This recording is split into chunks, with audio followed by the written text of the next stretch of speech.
మనం దేవుడు అనంతుడు అని చూశాం.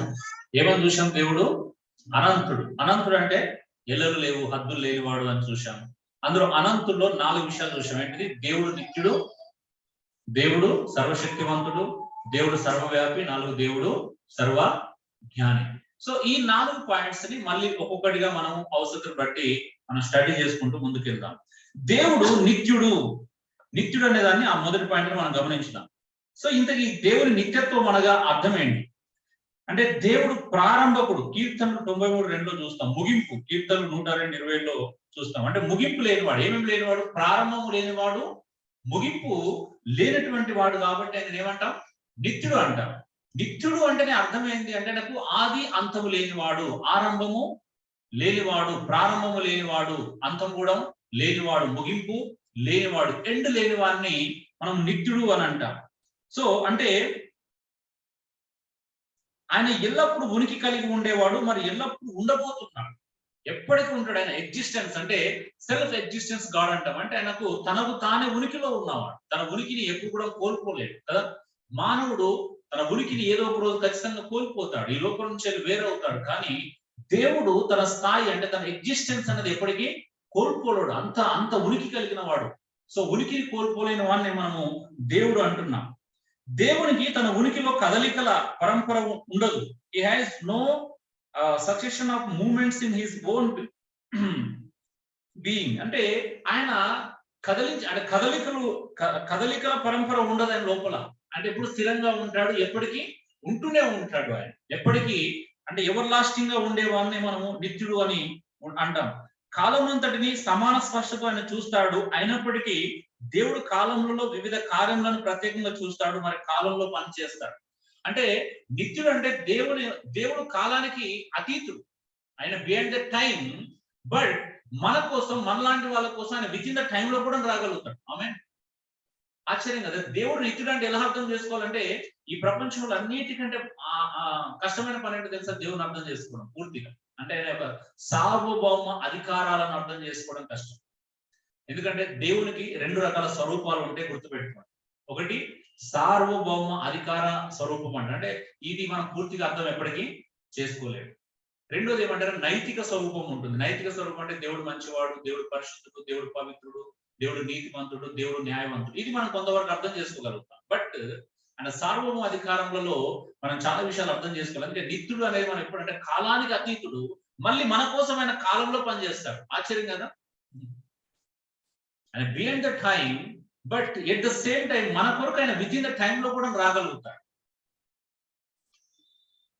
అందుకే ఆయన నిత్యుడు అని అంటారు. ఇంకా చూడాలంటే నిత్యత్వం అనేది ఒక నిగూఢ మర్మం అంటాడు. దేవుని నిత్యత్వాన్ని వివరించడం అత్యంత కష్టమైన పని. త్రిత్వ సిద్ధాంతం కంటే ఎన్నో రెట్లు మర్మయుక్తమైనది ఈ సిద్ధాంతం. కారణం మన అనుభవంలో ఆది మధ్యాంత రహితులు ఎవరు లేరు. పరిమితులు లేని దాన్ని ఊహించడం కష్టం. ఎందుకు కష్టం? దేవుని తెలుసుకోవడం, ఎస్పెషల్గా నిత్యత్వం అర్థం చేసుకోవడం ఎందుకు కష్టం అని అంటే మన ఆలోచనలకి, మన మైండ్ కి, మన శక్తికి, మన జ్ఞానానికి అన్నిటికీ ఏమున్నాయి? లిమిటేషన్స్ ఉన్నాయి, పరిమితులు ఉన్నాయి. మనం ఎట్ ఏ టైం 4 చోట్ల ఉండలేము. ఉండగలుగుతామా? ఒకేసారి 2 చోట్ల ఉండగలుగుతామా? ఇటు ఆఫీసులో ఇటు ఇంట్లో ఉండగలుగుతామా? ఉండగలుగుతామా? ఉంటే అసలు సమస్యలే రావు కదా. అయితే సమస్యలన్నా మాయమైతే, లేకపోతే సమస్యలన్నా పెరుగుతాయి. సో ఎట్ ఏ టైం మనం 2 చోట్ల ఉండలేము. సో ఆయన నిత్యత్వం అంతా ఒకే చోట, నిత్యత్వం అంతా ఉండగలిగిన వాడు. ఆయన ఎప్పటికీ ఉంటాడు, అన్ని చోట్ల కూడా అన్ని సమయాలలో ఉండగలిగేటువంటి అద్భుతమైనటువంటి. అందుకే ఆయన అర్థం చేసుకోవడం చాలా కష్టమైన విషయం. ఎందుకంటే మన లిమిట్ మైండ్ తోని, లిమిటేషన్స్ తోని, లిమిట్ జ్ఞానము, మన లిమిట్ శక్తి, లిమిట్ అన్ని లిమిట్ మనకు. అవునా? సో అన్ని లిమిట్స్ లో మనం దేవుని గ్రహించడము, దేవుని అర్థం చేసుకోవడం చాలా చాలా కష్టమైనటువంటి పని అండి. అందుకే దేవుని నిత్యత్వం అంత్యంత ఆశ్చర్యకరమైన మర్మం. ఎప్పుడు ఆరంభము లేని, ఎల్లప్పుడూ ఉండినా, లేక నిత్యత్వం ఉన్న పరిపూర్ణ ఆరంభము లేని, మరి అంతం లేని వ్యక్తిని గురించి ఊహించడం మన పరిమిత మనసులకు అసాధ్యం అనిపిస్తుంది. జెసిడ్లో బ్యాక్స్టర్ గారి మాట అన్నారు. ఏమంటున్నాడు ఆయన? దేని గురించి ఆలోచించలేమంట? ఎప్పుడు ఆరంభము లేని, ఎల్లప్పుడూ ఉండిన. ఏంటిది? దేవునికి ఏం లేదు, ఎప్పుడు ఆరంభం లేదు కదా. ఆరంభం లేని వ్యక్తి. రెండోది ఎల్లప్పుడూ ఎగ్జిస్ట్ అయిన వ్యక్తి, ఎల్లప్పుడూ ఉనికిలో ఉన్నటువంటి వ్యక్తి, లేక నిత్యత్వంలో ఉన్న పరిపూర్ణ ఆరంభం మరి అంతం లేని వ్యక్తిని గురించి ఊహించట ఎవరికైనా కష్టం. ఆరంభం లేని అంతం లేని వ్యక్తిని ఏం ఊహించుకోగలుగుతాం? ఆరంభాన్ని తెలుసుకోలేం, అంతాన్ని తెలుసుకోలేం. అసలు ఆలోచించడం కూడా అర్థం లేని విషయం అవుతుంది. సో నిజంగా ఇంత గొప్ప దేవుని కలిగి ఉన్నామండి. ఎంత ధైర్యంగా ఉండాలి, ఎంత విశ్వాసం ఉండాలా, అసలు ప్రపంచాన్ని జయించగలగాలి కదా. ఎందుకంటే బైబిల్ దాన్ని అంటే మన ప్రపంచాన్ని జయించిన విషయం ఏంటిది? విశ్వాసం ఒకటే. ఈ ప్రపంచాన్ని మనం జయించగలిగే దానికి ఒకే ఒక కారణం ఏంటంటే విశ్వాసం. మరి దాన్నే మనం కలిగి లేకపోతే దేవుని అర్థం చేసుకోవడం చాలా కష్టమైన విషయం. సో అందుకే దేవుని నిత్యత్వానికి రుజువులు చాలా ఉన్నాయండి బైబిల్లో. మనం అవన్నీ నేను జస్ట్ చదువుతాను. దేవుడు ఎల్లప్పుడూ ఉనికి కలిగి ఉండేవాడు. ఆదికాండం 1:1 చూస్తున్నాం కదా. యోబు 38:4, కీర్తన 92, హబక్కూకు 1:12, యోహాను 1:1-2 చూస్తున్నాం. అంటే ఎల్లప్పుడూ ఉన్నాడు. ఆదికాండమే ఉన్నాడు ఎప్పటికైనా. ఆదియందు వాక్యం ఉండేను, వాక్యము ఎలా సంచరిస్తుంది, ఎలా జీవిస్తుంది, ఆ వెలుగులు ఎలా ప్రకాశిస్తుంది, అది ఎప్పటికున్న వ్యక్తి అయినా, నిత్యత్వం ఉన్నటువంటి వ్యక్తి, ఎల్లప్పుడూ ఉనికి కలిగినటువంటి వ్యక్తి. యెషయా 41:4, ప్రకటన 1:8, దేవుడు అల్ఫా ఒమేగా అనగా ఆదియు అంతమైన వాడు. ఆయనే ఆది, ఆయనే అంతం. సో ఆరంభం కూడా ఆయన, ముగింపు ఆయన ద్వారా. అంటే ఆయన ముగింపు ఉందని అర్థం కాదు. ఆది అంతం అని అంటే ఆయన అంతమైతే అని అర్థం కాదు.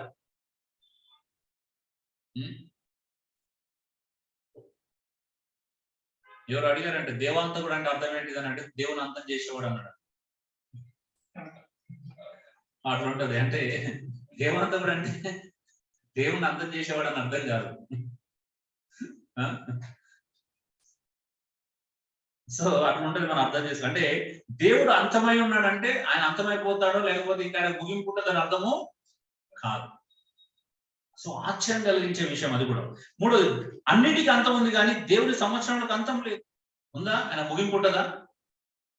ఆయన సంవత్సరాలకు ముగింపు లేదు.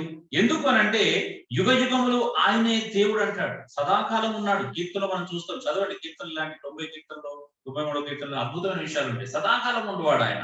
అంత మాత్రమే కాదు, ఆయన నిత్యుడగు దేవుడు. యెషయా 40:20 అని చెప్తాను. ఏమిటంటే నిత్యుడగు దేవుడు. నిత్యుడగు అంటేనే అర్థం ఏంటిది? అది చాలా ఉన్నతమైనటువంటి వర్డ్. నిత్యుడగు అంటే అర్థం ఏంటి? సదాకాలం ఉండేవాడు, ఎల్లప్పుడు ఉండేవాడు. ఎవరు పిలువరు? ఎవరు పెడతారు నిత్యుడు అని పిలుస్తామా? మనం ఒక వ్యక్తికి చిరంజీవి అని పేరు పెట్టినంత మాత్రం చిరంజీవి ఎప్పటికి కాలేడు. అవుతాడా? అవుతాడా? మన పెళ్లి పత్రికలు రాసుకున్నంత మాత్రం చిరంజీవి అన్నా చిరంజీవి అయిపోతాడా? చిరంజీవి అంటే అర్థం ఏంటి? చిరకాలం ఉండేవాడు, చిరకాలం జీవించేవాడు, ఎప్పుడు జీవించేవాడు. చిరంజీవి అని పేరు పెట్టినంత మాత్రాన్ని ఎవరిని చిరంజీవి కాలేదు. చిరంజీవి అంటే వేరేటైనా ఊహించుకోదు. నేను ఇక్కడ పదం పడుతున్నాను, పర్సన్ గురించి మాట్లాడు. చిరంజీవి అంటే చిరకాలం ఉండేవాడు, చిరకాలం స్థిరస్థాయిగా నిలిచిపోయేవాడు, జీవించేవాడు. అలాగే ఒక పదం దేవుడు వాడుతాం, నిత్యుడు అని వాడుతున్నాం అంటే ఎంత నిత్యుడైతే ఆయనకు వాడుతాం కదా. మన జీవితంలో చిరంజీవి పెట్టుకుంటే చిరంజీవి కాలేం కానీ ఆయన నిత్యుడు అంటే నిత్యుడే. ఆమె అంత అద్భుతమైనటువంటి వ్యక్తి ఆయన. ఇంకా దేవుడు అక్షయుడు. రోమా 1:2-3 చూస్తాం. అమరుడు ఆయన కదా. ఒక మాట అద్భుతంగా ఉంటుంది కదా, తిమోతిలో చూస్తాం. ఆయన అమరత్వంలో వసించేవాడు కదా. మనం పాట పాడుకున్నాం. ఏంటిది అది? సమీపించరాని తేజస్సులోని వసించువాడవైనా నా సమీపమునకు దిగి వచ్చిన నీ ప్రేమ వర్ణింపతరమా. యేసయ్యా నీ ప్రేమెంతో బలమైనది, మెస్సయ్యా నీ కృప ఎంతో విలువైనది. ఎంత అద్భుతం! అమరత్వంలో నివసించేవాడు కదా, నిత్యత్వంలో ఉండేవాడు. అలుపులైన మన కోసం ఇక్కడికి రావడం అనేది ఒక అద్భుతం. మరి ఆయన అంత దూరం నుంచి వెళ్ళి మన దగ్గరికి వస్తారు. ఎంత దూరం కదలలేకపోతున్నాం ఆలోచించండి. అసలు ఒక అడుగు చేసినామండి ఇప్పటివరకు ఆయన జీవితం ఆయన కోసం బ్రతకడానికి ఎన్ని అడుగులు వేసి చెప్పగలుగుతున్నాం? ఎంత దూరం ప్రయాణం చేసాం? అంత అద్భుతమైన వ్యక్తికి, దేవునికి. దేవుని సంవత్సరంలో సంఖ్య మితిలేనిది. యోబు 36:20 చూస్తాం. ఏంటిదంట? దేవుని సంవత్సరంలో సంఖ్య మితిలేనిది. లెక్క పెడతావా? ఎవరైనా లెక్క పెట్టగలుగుతారా దేవుడు ఇన్ని సంవత్సరాల నుంచి ఎగ్జిస్ట్ అయి ఉన్నాడని? ఎవరు చెప్పగలుగుతారు ఈ భూమి మీద దేవుడు ఇన్ని సంవత్సరాల నుంచి ఎగ్జిస్ట్ అయి ఉన్నాడని? చదవండి ఒకసారి 36:26 ఏమంటున్నాడు యోబు. త్వరగా చెప్పి నేను ముగిస్తాను, మీరు తొందరగా చెప్తే.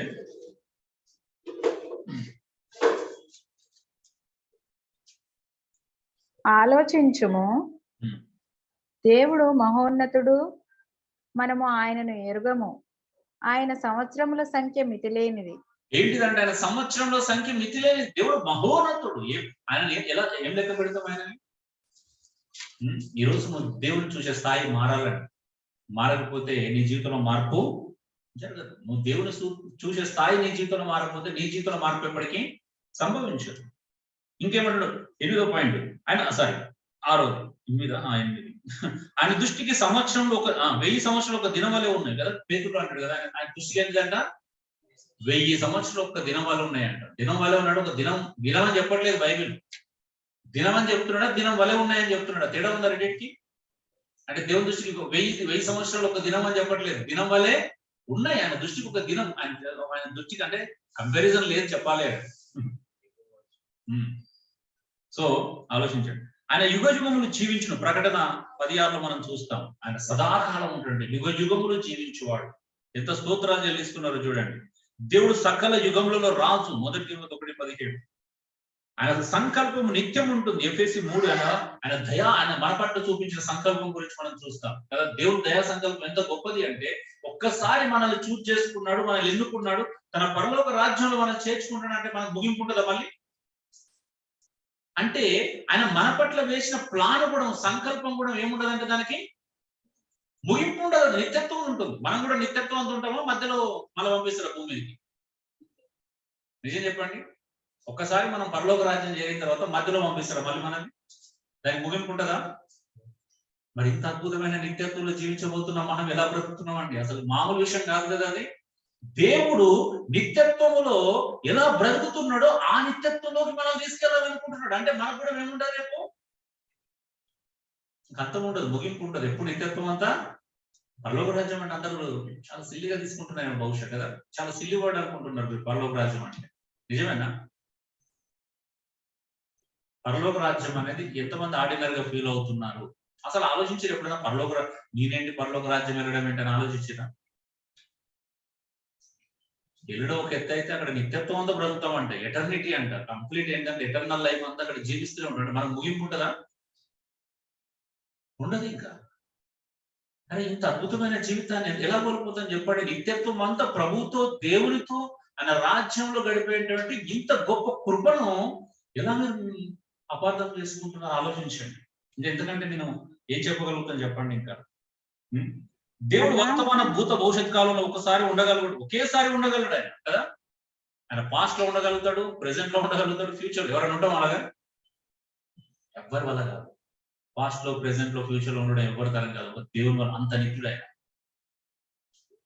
అంటే ఒక టైం మిషన్ ఉంటే మనం వెనక్కి వెళ్తే అక్కడ కూడా అబ్రహాంతో కనిపిస్తాడు కదా. ప్రెసెంట్ లో కనిపిస్తాడు, ఫ్యూచర్ లో వెళ్ళినా కనిపిస్తాడు. అంత నిత్యుడు ఆయన. ఒకవేళ మనం టైం మిషన్ దొరికి ఒక 5,000 సంవత్సరాల తర్వాత వెళ్ళి లోపలికి వెళ్ళి చూసినాం, అక్కడ కూడా ఎవరు ఉంటారు? దేవుడు ఉంటాడు. ఆమె అంటే అంత అద్భుతమైన వ్యక్తి ఆయన. మరి ఈయన నుంచి ఎలా పారిపోతున్నామని నాకు అర్థం కావట్లేదు. ఎలా దూరంగా ఉండగలుగుతున్నాము? ఆయన అనాది కాలంలోనే ఉండి క్రియ జరిగించిన వాడు. 2 తిమోతి మనం చూస్తాము. దేవుడు నిత్య నివాసి, యెషయా 50:15లో చూస్తున్నాం. ఈయనకు నిత్య దేవుడైన యెహోవా ఏల్ ఒలాం అనే పేరు కలదు. ఆదికాండం 22:30లో చూస్తాం. అంటే దేవుడు నిత్యత్వం గురించి చెప్పే బైబిల్లో ఇన్ని వర్షాలు నేను చెప్పడానికి ఇదంతా కూడా. ఆయన ఎంత నిత్యుడు, ఎంత నిత్యత్వం కలవాడు, ఎంత సదాకాలం ఎలా జీవిస్తున్నాడు, యుగ యుగంలో ఆయన ఎలా ఉంటున్నాడు అనేది తెలియపరిచేటువంటి అనేకమైన మాటలు బైబిల్లో మనం చూస్తాం. కొత్త నిబంధన, పాత నిబంధనలో, ఆదికాండం మొదలుకొని ప్రకటన గ్రంథం వరకు అనేకమైనటువంటి గ్రంథాల్లో ఆయన ఉనికిని గురించి, ఆయన ఎగ్జిస్టెన్స్ గురించి ఎన్నో అద్భుతమైన విషయాలు మనం చూస్తా ఉన్నాం.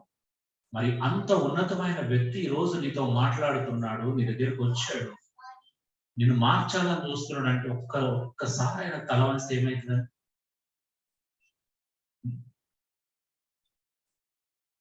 ఆలోచించండి ఒకసారి.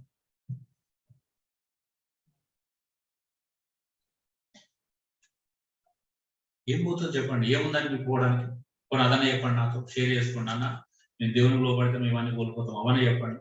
ఏది విలువైనదో లెక్కేసుకున్నాం, బోర్డు రాసుకున్నాం అటు ఇటు. దేవునికి లోబడుతున్నా మేము కోల్పోతామని రాసుకున్నాడు. రాసుకున్న తర్వాత మళ్ళీ పరిశీలన చేద్దాం, తప్పేముంది? అవునా? ఏది విలువైనదో చెక్ చేసుకుందాం. మరి మీరన్నా నాకు నేర్పించండి, మీరు అంత రాంగ్ రూట్ వెళ్తున్నారు, మీ బోధ సరిగా లేదు, మీరు మా రూట్లోకి రావాలి, అదన్నా చెప్పండి. కనీసం కలిసిపోదాం, ఎక్కడున్నా కలిసి ఉందాం, ఏమవుతుంది? సో ఒక్కసారి ఆయన లోబడితే ఏమవుతుందండి మనకి? ఆయన చెప్పినట్టు వింటే ఏమవుతుంది? ఇక్కడ ఉన్న అందరికీ నేను చెప్తున్నాను, దయచేసి మీ పిల్లలు కూడా కాపాడుకోండి, దయచేసి నేర్పించి. అవకాశాలు ఉన్నాయి, 10 రూపాయలు ఖర్చు పెట్టే వాళ్ళు వచ్చే నష్టం ఏం లేదు. అవునా? దేవుని కొరకు, మన ఆధ్యాత్మిక జీవితం కొరకు ఎంతైనా ఖర్చు పెట్టచ్చు, పెట్టకూడదు. ఈ జీవితంలో నువ్వు ఆనందాని కోసం ఎంతో ఖర్చు పెడుతున్నావు. రఘు అన్నట్టు బట్టల కోసం, ఎన్నిటి కోసం ఖర్చు పెడుతున్నావు. ప్రభు దగ్గర రావడానికి, సహవాసం చేయడానికి ఎంతైనా ఖర్చు పెట్టచ్చు, పెట్టకూడదు. నేను దూరంలో ఉన్న కూడా చెప్తున్నా, కనీసం నెలకు ఒకసారి అన్న పిల్లలతో భార్య దగ్గర రండి అంటే ఎవరు వినట్లేదు, అర్థం చేసుకోవట్లేదు. ఎందుకంటే దేవుడు అర్థమైతే అది చేయగలుగుతాం, దేవుడు అర్థం లేకపోతే మనం చేయాలి. భార్య పిల్లలతో వస్తే ఉంది కదా. జీవితంలో ఎన్నో కష్టపెడుతున్నాయి, ఎన్నో జస్ట్ తిండి వల్ల పోతున్నాయి. ఏమైనా కానీ నిత్యత్వం అంతా ఉండేటువంటి అద్భుతమైనటువంటి ఆ జీవితాన్ని ఎందుకు కాపాడుకోవాలని ప్రయత్నం చేయట్లేదు, లైట్ గా తీసుకుంటున్నారు డియర్ బ్రదర్స్ అండ్ సిస్టర్స్. అందుకే నేను కొంతమందిని వదిలేసిన. వదిలేయడం అంటే వాళ్ళకి ఆసక్తి లేదు, చెప్పి నేను అలసిపోయాను తప్పించి వాళ్ళ జీవితంలో మార్పు లేదు. అందుకే 4 కూడా, ఎందుకంటే చెప్పిన వాళ్ళు లోపడకపోతే ఏం చేస్తాను చెప్పండి, ఆసక్తి కనబరిచిపోతే ఏం చెప్తుంది? ఒకసారి చెప్పినప్పుడు లోపడాలి, రమ్మన్నప్పుడు రావాలి. మీరు నాయకుడు మంచి ఉద్దేశంలో చెప్తాడు, నష్టపోవాలని చెప్పడం కాదు, మేము మీకు నష్టపోవాలని చెప్తాం. అంతకంటే విలువైనది ఉంటేనే చెప్తాం. అవునా? ఒక 1000 రూపాయలు ఖర్చు, ఒక 500 ఖర్చు అయితే ఇక్కడ రండి అని అంటే దాని అర్థమైంది 500 కంటే మించి పొందుకుంటామని నమ్మకం ఉంటేనే కదా చెప్పేది. అవునా? జస్ట్ అది 500 మనీ మ్యాటర్. కానీ దేవుని దగ్గర అవ్వడం మనీ మ్యాటర్ కాదు, అది నిత్యత్వంలో ఆయనతో గడిపే అద్భుతమైన అవకాశం. ఆయన దగ్గర అవ్వడం. అవునా? ఆయన దగ్గర అవ్వడానికి ఏమైనా చేయొచ్చా, చేయకూడదా మనం చెప్పండి. డే బ్రదర్స్ అండ్ సిస్టర్, నేను అప్ప మాట్లాడుతున్నా, యేసు ప్రభుకు దగ్గర అవ్వడానికి, దేవుని దగ్గర అవ్వడానికి ఏ వేళైనా చెల్లించగలవచ్చా, చెల్లించలేమా? ఎంతమంది సిద్ధంగా ఉన్నారు? ఎంత చెల్లించడానికి సిద్ధంగా ఉన్నారా? నిజం. అవునన్నా, నేను చూస్తాను. ఇప్పుడు మీకు అందరికి ఒక టెస్ట్ ఉంది, ఇది అయిపోయిన తర్వాత ఒక మాట చెప్పి నేను ముగిస్తాను ఆయన గురించి. ఒకరు ఇలా వివరించారు, ఏమని వివరించారో చెప్తున్నా. నిత్యత్వం అంటే ఏంటో చెప్పాడు. ఆది అంతము లేని కాలం, వ్యవధి. నిత్యత్వం అంటే ఏంటిది? ఆది లేదు, అంతం లేని కాలం అనట. మధ్యలో అదంతా నిత్యత్వం.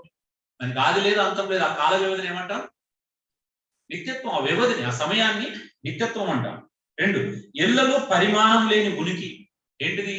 హద్దులు లేవు, కొలత లేదు, ఇలా కొలిచేటువంటి లేదు, అంతటి ఉనికి అంట నిత్యత్వం అంటే. ఎగ్జిస్టెన్స్, ఎంతటి ఎగ్జిస్టెన్స్ అంటే దానికి హద్దులు లేవు, కొలత లేదు, పరిమాణం లేదు అంట. పరిమాణం లేదు, కొలత లేదు, స్కేల్ తో మనం కొలవలేము, అంత దాన్ని ఉనికి, దాన్ని అద్భుతమైన దాన్ని అంటారు. ఆ ఉనికిలో ఉండదాన్ని ఏమంటారు? నిత్యత్వం ఉంటారు. ఆ వ్యవధిలో ఉండేదాన్ని నిత్యం. ఇంకా భూత భవిష్యత్తు కాలము లేని వర్తమానం. ఏం లేదంట? భూతకాలం లేదు, భవిష్యత్ కాలం లేని వర్తమానం అంట నిత్యత్వం అంటే. ఫ్యూచర్ ఎప్పటికీ నిత్యత్వం జీవిస్తూనే ఉండేటువంటి వర్తమానం. బాల్యం వృద్ధాప్యం లేని యవ్వనం. నిత్యత్వం అంటే ఏంటో తెలుసా? బాల్యము మరియు వృద్ధాప్యం లేనటువంటి యవ్వనం. ఏం లేదండి? బాల్యం లేదు, వృద్ధాప్యం లేదు. ఊహించగలుగుతారండి ఎవరన్నా బాల్యం వృద్ధాప్యం లేని యవ్వనాన్ని? ఎప్పుడు ఒకే ఏజ్ లో ఉంటే ఎలా ఉండదు? బాల్యం వృద్ధాప్యంలోని యవ్వనం. ఇంకేమంటారు? జీవం మరణం లేని జీవితం. ఏం లేదు అక్కడ? జీవం లేదు, మరణం లేనటువంటి అద్భుతమైన జీవితం. ఒకసారి ఊహించుకోండి ఎలా ఉంటుంది. ఒకసారి ఫ్యాంటసీ ప్రపంచంలోకి వెళ్ళండి, తప్పేముంది, 2 నిమిషాలు దేవుని అర్థం చేస్తున్నాను. ఇంకేమంటాడు? నిన్న రేపు లేని నేడు అంటాడు. నిన్న రేపు లేని నేడు. దీని ఇంగ్లీష్ లో కూడా నేను చదువుతాను. It is duration without beginning and end. ఏంటిదంటే ఇట్ ఈస్ డ్యూరేషన్. ఏం డ్యూరేషన్ అది? Without beginning and end. తెలుగులో చదువుకున్నాం కదా, ఆది అంతం లేని వ్యవధి, కాలం. Existence without bounds and bounds are dimensions. ఏంటిదంట? బౌండ్స్ లేవు, డైమెన్షన్ లేవు. ఏంటిది? ఆయన ఎగ్జిస్ట్ అని ఉనికికి అదులు లేవు, పరిమాణం కూడా లేదు. Present without past or future. భూత కాలము, భవిష్యత్ కాలం లేనటువంటి వర్తమాన కాలం. Youth without infancy or old age. అంటే చూడండి, అంటే యవ్వనం, వృద్ధాప్యము లేనటువంటి బాల్యం లేని యవ్వనం అంట నిత్యత్వం అంటే. Life without birth or death, జీవము మరణం లేనటువంటి అద్భుతమైన జీవితం. వద్దా? Today without yesterday or tomorrow. So ఇంత అద్భుతమైనటువంటి నిత్యుని మనం కలిగి ఉన్నాం. ఆ నిత్యుడు ఏం చేస్తున్నాడండి? నేను ఒక్కనే నిత్యత్వం ఉంటా, నా దగ్గరికి ఎవరు రావద్దు అంటున్నాడా? అన్నాడు ఎప్పుడైనా? ఎందుకని నిత్యత్వం గురించి బైబిల్ అంతా చెప్తుంది అని అంటే, ఆ నిత్యత్వంలోకి మనం కూడా వెళ్ళాలి. అదే ఆయన ఆశ. అవునా? దేవుడు ఎక్కడైనా చెప్పాడు నా నిత్యత్వంలో మీ నేను తప్పించి ఎవడు ఉండకూడదు అన్నాడు ఎక్కడైనా? అంటే మనం అందరం ఆయనతో పాటు నిత్యత్వం ఉండాలనే కదా ఆయన ఆశ. అందుకే కదా సువార్త ప్రకటించమంది, అందుకే కదా శిష్యులను చేయమంది, అందుకే కదా సంఘానికి ఆయమంది. అవునా కదా? దీనివల్ల ఏం జరుగుతుంది? ప్రతి ఆత్మ రక్షించబడి ఆయనతో పాటు సదాకాలం జీవించాలి. నిత్యత్వం అంతా ఆయనతో పాటు జీవించాలి. మరి అలా జీవించకపోతే మన జీవితాలకు అర్థం ఉంటుందా? అందుకే కొలసలు ఏమన్నాడు? నిజంగా మీరు క్రీస్తు కూడా లేపబడినట్టే పైన వాటినే వెతకండి. పైన ఎవరు ఉన్నారు? దేవుడు ఉన్నాడు, క్రీస్తు ఉన్నాడు. క్రీస్తు దగ్గర ఇంకేముంది? మన జీవం అంటే యేసు క్రీస్తు దాచిపడి. ఈ జీవం ఎక్కడుంది? యేసు క్రీస్తు. మరి వెతుక్కుంటున్నారా? ఎక్కడ వెతుకుతున్నారు? భూమి మీదనా? నీ జీవం ఎక్కడుంది?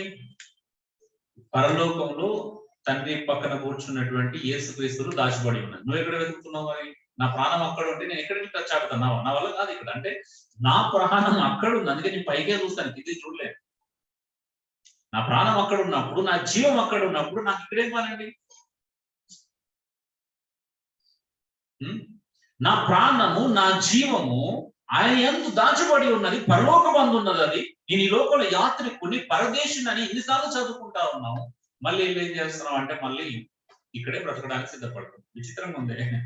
చదివేది ఒకటి, చేసి చదువుకుంటుంది ఒకటి. మనం అందుకే నాకు ఈ భూమి మీద ఆకాశం పరిచర్య తుదముట్టించాను. నాకు అప్పగించిన పనికి నాకు సాధ్యమైనంత వరకు అనేకలు రీచ్ కావాలి, అనేకలు అందుకోవాలని ఆశ తప్పించి ఏం లేదు. నేను చింతిస్తున్నాను ఒక దాని విషయంలో. మన నిజంగా మీ చింత ఏంటిది? ఎందుకోసం బ్రతుకుతున్నాం? మన ఆలోచన ఏంటి? మన నిజంగా ఆత్మ సంబంధమైన దుఃఖం కలిగిన వాళ్ళమైనా, ఆత్మ విషయమైన దీనులైన వాళ్ళమైనా దుఃఖపడుతున్నామా?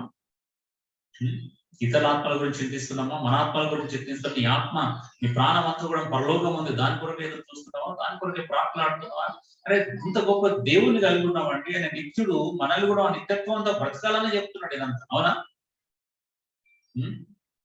అందుకే ఏమిస్తాడంటే ఆయన నిత్య జీవం, ఎటర్నల్ లైఫ్ ఇస్తా అన్నాడు. నిత్య జీవం ఇస్తాడు. ఇంకేమని ఇస్తాడా? నాకు నిత్య జీవం వద్దు ప్రభావ, బ్రతికినంత కాలం ఇక్కడ సుఖంగా బ్రతకాలా, కంఫర్ట్ గా బ్రతకాలా, లగ్జరీస్ గా బ్రతకాలా, నా శరీరంలో ఉన్న ప్రతి అవయవాన్ని సుఖపెట్టుకోవాలి. అవునా? ఏమంటారు? ఎఫెస్ లో చెప్పినట్టు మళ్ళీ అది నా మనసు యొక్క శరీరం యొక్క కోరికలు నెరవేర్చుకుంటే ఇక్కడే ఉండిపోదాం. ఏమంటారు? చలో అందరం అయిపోయిన వెంటనే మనం అందరం మళ్ళీ మన శరీరం యొక్క, మనసు యొక్క కోరికలు ఏమి ఉన్నా లిస్ట్ అవుట్ చేయండి. ఈ రోజు నుంచి అందరం నెరవేర్చుకోవడానికి ప్రయత్నం చేద్దాం. నేను ఇది ఒకరిద్దరు ముగ్గురు విచిత్రమైన ప్రయాణం చేయడం ఎందుకు? అందరం కలిసే ప్రయాణం చేద్దాం. లిస్ట్ అవుట్ చేయండి. ఈరోజు ఇది అయిపోయిన వెంటనే ఫెలోషిప్ ఆఫ్లైన్, ఆన్లైన్ లో ఉన్నారు కూడా మెసేజ్ పెట్టండి. మాకు శరీరం యొక్క, మనసు యొక్క కోరికలను నెరవేర్చుకుంటూ వెళ్దాం. ఇంకేం ఎన్ని అలంకారాలు చేసుకుందాం. ఇంకా ముఖానికి ఎక్కడెక్కడ డిజైన్ తక్కువ డిజైన్ వేయించుకుందాం. ఏమో మనకి ఎందుకండి? పరలోకం ఎందుకు? మన నిత్యత్వం ఎందుకు? ఇక్కడ కావాల్సిన ఉన్నాయి కదా, ఉన్నాయి కదా. ఒక్కసారి బయట ప్రపంచానికి వెళ్తే అన్ని కనిపిస్తాయి, మనకు అన్ని దొరుకుతాయి. దొరకదు ఏంటిదండి ఇక్కడ?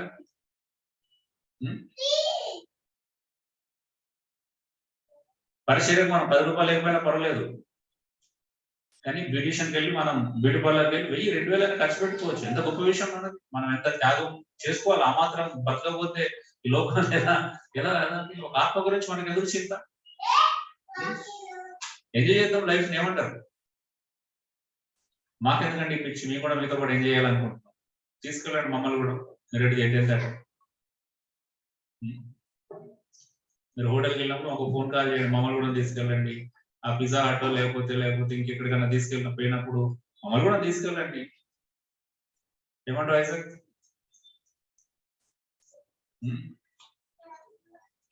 సో ఇక్కడే ఉంటే మీ ఇష్టం అండి. నిత్యత్వం కోసం బ్రతుకుదాం అంటే రండి, కలిసి ప్రయాణం చేద్దాం. వాళ్ళందరినీ ప్రేమతో నేను హెచ్చరిస్తున్నాను, మళ్ళీ తప్పు పట్టడానికి కాదు. త్యాగం చేసుకోమండి, కొద్దిగా త్యాగం ఉండాలి. సంఘం కొరకు, ప్రభు కొరకు, నిత్యత్వంలో చేరాలి. మనతో పాటు నలుగురు తీసుకెళ్ళాలి. రెండు ఆలోచన, మనం చేరాలి, మనతో పాటు నలుగురు రావాలి. మనం ఎలా బ్రతుకుతున్నాం? మనం లోకంలో కలిసిపోయి మనతో పాటు ఒక నలుగురు లోకంలో కలిసేలా చేస్తున్నాం. మన ఆలోచనలు, మన తలంపులు, మన ఇతరులకు సలహాలు ఇస్తున్నాం. తప్పుడు సలహాలు ఇవ్వకండి దయచేసి ఎవరికి. మన ముందు ఒకే ఒక గురి ఎవరై ఉండాలి? యేసుక్రీస్తు అయి ఉండాలి. ఆమె యేసుక్రీస్తు గురిగా ఉంటే సంఘం మీద దృష్టి పోతుంది, స్వార్థ మీద దృష్టి పోతుంది, శిష్యత్వం మీద దృష్టి పోతుంది. మన సెంటర్ పాయింట్ యేసుక్రీస్తు అయితే చాలు. ఆమె మన పిల్లలు కూడా ప్రభు కొరకు పెంచుతాం, మన పిల్లల్ని ప్రభులోనే పెంచుతాం, ప్రభు కొరగా పెంచుతాం. మీ అట్రాక్షన్ ఏంటి అసలు? మీ సెంటర్ పాయింట్ క్రైస్ట్ అయినా కాదు చెక్ చేస్తాం. క్రైస్ట్ లో ఉన్న, క్రైస్ట్ సెంటర్డ్ ఆలోచించేవాడు ఖచ్చితంగా గాస్పెల్ గురించి ఆలోచిస్తాడు. క్రైస్ట్ సెంటర్డ్ ఆలోచించేవాడు ఖచ్చితంగా శిష్యత్వం గురించి ఆలోచిస్తాడు. క్రైస్ట్ సెంటర్డ్ ఆలోచించేవాడు ఖచ్చితంగా సంఘం గురించి ఆలోచన చేస్తాడు. క్రైస్ట్ సెంటర్డ్ ఆలోచించేవాడు ఖచ్చితంగా ఉంటాయి ఇవన్నీ. క్రైస్ట్ సెంటర్డ్ ఆలోచించేవాడు ఇతరుల ఆధ్యాత్మిక ఎదుగుదల గురించి, క్షేమం గురించి ఆలోచిస్తాడు, ఎడ్యుకేషన్ గురించి ఆలోచిస్తాడు. అవునా? ఇవి మీలో కలగట్లేదు, దీనికోసం మీరు ఏం చేయట్లేదు అంటే మీరు క్రైస్ట్ సెంటర్డ్ కాదు. ఏ సెంటర్డ్ మీరే తెలుసుకోండి, ఏ బ్రదర్స్ అండ్ సిస్టర్స్. ఎందుకంటే అంత గొప్ప ఉన్నతుడైన నిత్యత్వంలో ఉన్న దేవుడు మన కొరకు ఈ రోజు తన కుమారుని పంపి మనం కూడా తన కుమారం ద్వారా నిత్యత్వంలోకి ప్రవేశించాలని ఎంత గొప్ప సంకల్పం కలిగి ఉన్నాడు. దాన్ని మీరు అర్థం చేసుకోలేకపోతున్నారు అంటే ఏం చేయగలుగుతుంది చెప్పండి? ఇంకా మీరు ఎవరిని అర్థం చేసుకున్నా దానికి అవసరం లేదు. మీరు అర్థం చేసుకున్న, అపార్థం చేసుకున్న పెద్ద లాభ నష్టాలు ఏమో. దేవుడే అర్థం కానప్పుడు మా మనుషులు, భూమి మీద మనుషులందరినీ అర్థం చేసుకోవడానికి ప్రయత్నం చేస్తారా? ఏం లాభం? మనుషులు అర్థం చేసుకుంటారు కదా, వాళ్ళని సంతోష పెడితే ఏం లాభం? వాళ్ళ కొరకు బ్రతుకుతే ఏం లాభం? దేవుడు అర్థం కానప్పుడు, దేవుని సంఘం అర్థం కాకపోతే, దేవుని పరిచయం అర్థం కాకపోతే, దేవుని ప్రణాళిక అర్థం కాకపోతే, ఆయన నిత్యత్వం అర్థం కాకపోతే, ఆయన పిలుపు అర్థం కాకపోతే, ఆయన మన నిత్యత్వంలో ఉండడానికి పిలుచుకున్నాడు. ఆ పిలుపే మనకు అర్థం కాలేదు. ఇంకా మీరు దేన్ని అర్థం చేసుకుంటే ఏం లాభం అండి? ఆలోచించండి. సో మనకుంది ఒకే ఒక జీవితం, దాన్ని వృధా చేసుకోవద్దు. దయచేసి మంచిగా ఆలోచించి మంచిగా బ్రతుకుదాం. Thank you lord. పరిశుద్ధులైనటువంటి తండ్రి, మీకు స్తోత్రాలు చెల్లిస్తాము. ఎన్నాళ్ళు ఉన్నా ఈ లోకాన్ని విడిచిపెట్టాలని, ఏ నాటికైనా నీ రాజ్యములు మేము చేరాలని, ఎన్నాళ్ళు ఉన్నా ఈ లోకాన్ని విడిచిపెట్టాలని, ఏ నాటికైనా నీ రాజ్యములు మేము చేరాలని, నిరీక్షణే నీవని, నిరీక్షణే నీవని, సమాధాన గీతాలు నే పాడనా, సమాధాన గీతాలు నే పాడనా, మనసారనే పాడనా, నా బ్రతుకంత నిన్నే కొనియాడనా, మనసారనే పాడనా, నా బ్రతుకంత నిన్నే కొనియాడనా, నా రాజువే నీవని, నా రాజువే నీవని, నా హృదయ పాలక నీవేనని, నా హృదయ పాలక నీవేనని, మనసారనే పాడనా, నా బ్రతుకంత నిన్నే కొనియాడనా, మనసారనే పాడనా,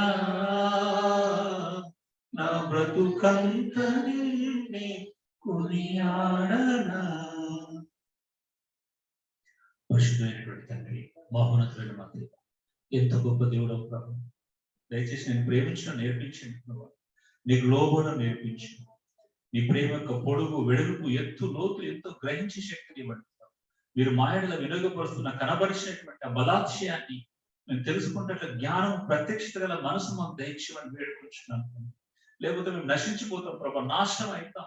మేము నశించిపోవడమే కాకుండా ఇతరులు మేము నశించిపోయేలా చేస్తాం ప్రభు. లేదా మేము స్తబ్దులం అవుతాం, మా ద్వారా ఇతరులందరినీ స్తబ్దులుగా మార్చేస్తాం ప్రభు. లేదా మేము చేతగాని వాళ్ళమై మా చుట్టూ వాళ్ళని చేత వాళ్ళగా మార్చేస్తామేమో ప్రభు. లేకపోతే మేము ప్రభా వెనక్కి వెళ్ళిపోయి మేము ఇతరులను కూడా వెనక్కి వెళ్ళిపోయేలా చేస్తాం ప్రభు. ఇది జరగకూడదు ప్రభా. నీ ప్రేమను తెలుసుకోవాలి, నీ సంఘం యొక్క విలువను తెలుసుకోవాలి. నువ్వు సంఘం కొరకు చేసిన త్యాగం యొక్క విలువ మాకు అర్థం కావాలి ప్రభు. నీ కొరకు బ్రతకడంలో ఉన్న శ్రేష్టతను ప్రతి ఒక్కరు అనుభవపూర్వకంగా ఎరగాలి ప్రభా. నీ కొరకు జీవిస్తే వచ్చేటువంటి ఆ సంతోషం, ఆనందం, అనుభూతి ప్రతి ఒక్కరు చెందాలని నేను మనస్ఫూర్తిగా ప్రార్థన చేస్తున్నాను. ఆ తీవ్రత ఇవ్వండి. ఆసక్తి విషయంలో మాంద్యులు కాక ఆత్మ యందు తీవ్రత గల వారిని నిన్ను సేవించడానికి ఎల్లప్పుడూ సిద్ధపరచమని వేడుకుంటున్నాను. నీకు కొరకు బ్రతకడం నేర్పించండి, నిన్ను చూడడం నేర్పించండి, నిన్ను కలిగి ఉండడం నేర్పించండి, నీకు లోబడడం నేర్పించండి ప్రభా. నీ మాట వినడం నేర్పించండి.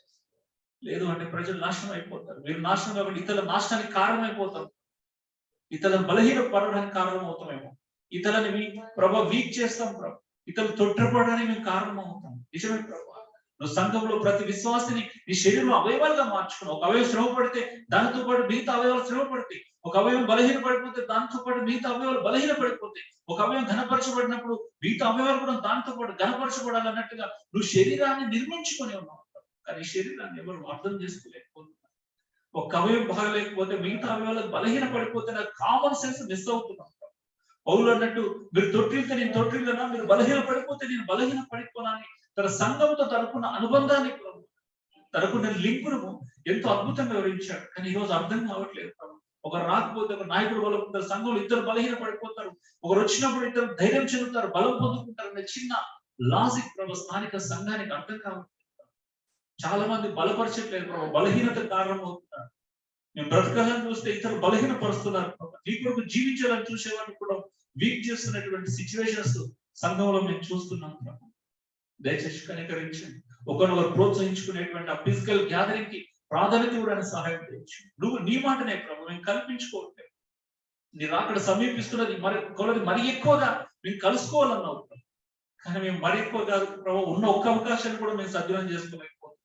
మాకున్నది ఒకే ఒక అవకాశం ప్రభు, ఒకే ఒక్క రోజు మా జీవితం. వారానికి ఒక్క రోజు మాత్రమే ఉంటుంది. 2 గంటల 3 గంటలు కూడా ప్రభు మేము సమయాన్ని అర్థం చేసుకోలేకపోతున్నాం. అంత దుస్థితికి వెళ్ళిపోతున్నాం. మమ్మల్ని మేమే బాగున్నాం అనుకుంటున్నామేమో తెలియదు, మోసం చేసుకుంటున్నామో తెలియదు. ఇతరులు మేము మోసం చేసుకోకపోవచ్చు, బాగుండొచ్చు, కానీ మేము లేకపోతే ఇతరులు బలహీన పడిపోతారు, ఇతరులు తొట్టిల్తారనే ఆ విషయమైన ప్రభావ నిస్వార్థంగా గ్రహించడానికి చూపించడం. సంఘంలో అందరూ కూడా ప్రభావ అన్ని పరిస్థితులను ఎదిరించగలిగే సామర్థ్యాన్ని ఇవ్వండి, విశ్వాసాన్ని ఇవ్వండి. వారికి ఉన్న ఎదురయ్యే ప్రతి సంఘటనను విశ్వాసంతో జయించడానికి కూడా చూపించుకోండి.